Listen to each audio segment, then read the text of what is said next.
সাল 1965, কলকাতা। মিনার্ভা থিয়েটারে 28শে মার্চ মঞ্চস্থ হল উৎপল দত্তর সাড়া জাগানো নাটক কল্লোল। নৌবিদ্রোহের ওপর লেখা এই নাটক মঞ্চস্থ হওয়ার সাথে সাথে দর্শক মহলে পড়ে গেল সাড়া।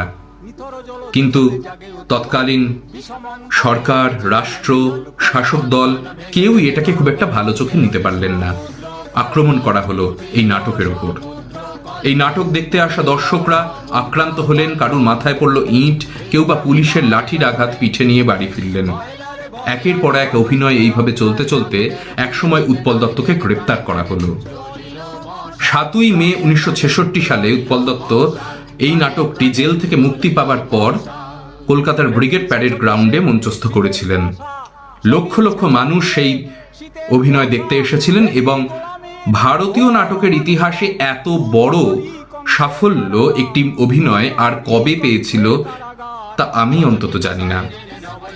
লক্ষ লক্ষ মানুষের সামনে সেই নাটক মঞ্চস্থ হওয়াকে উৎপল দত্ত কল্লোলের বিজয়োৎসব নাম দিয়েছিলেন। এই গোটা যাত্রায় একটি পর্বে যখন কল্লোল বারবার আক্রান্ত হচ্ছে, সেই সময় উৎপল দত্ত একটি পোস্টারে লিখেছিলেন, কল্লোল চলছে চলবে।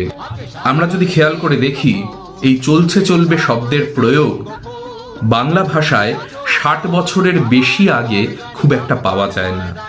সেই যে উৎপল দত্ত লিখলেন কল্লোল চলছে চলবে, বাঙালি সেই মুহূর্ত থেকে এই চলছে চলবেকে আপন করে নিলেন এবং আজ সিনেমায়, নাটকে, কবিতায়, ছোট গল্পে, উপন্যাসে, প্রবন্ধে, চায়ের দোকানের আড্ডায়, সাধারণ ঝগড়ায়, দাবি দাওয়ায়, মিছিলে, মিটিংয়ে বারবার উচ্চারিত হয় এই চলছে চলবে, যা আসলে কল্লোলের উপর নামিয়ে আনা সেই নিকৃষ্ট আক্রমণের দিনে উৎপল দত্ত এক প্রতিরোধের উচ্চারণ হিসাবে লিখেছিলেন, আর আজ যাকে বাঙালি আপন করে নিয়েছে।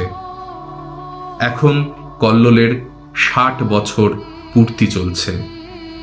আসুন এই মুহূর্তে আমরা স্মরণ করি উৎপল দত্তকে, স্মরণ করি কল্লোলকে, স্মরণ করি সেই নাট্যদলের সমস্ত অসামান্য নাট্যকর্মীকে এবং তাঁরই সৃজনশীল ভাবনা থেকে উঠে আসা শব্দবন্ধ চলছে চলবেকে।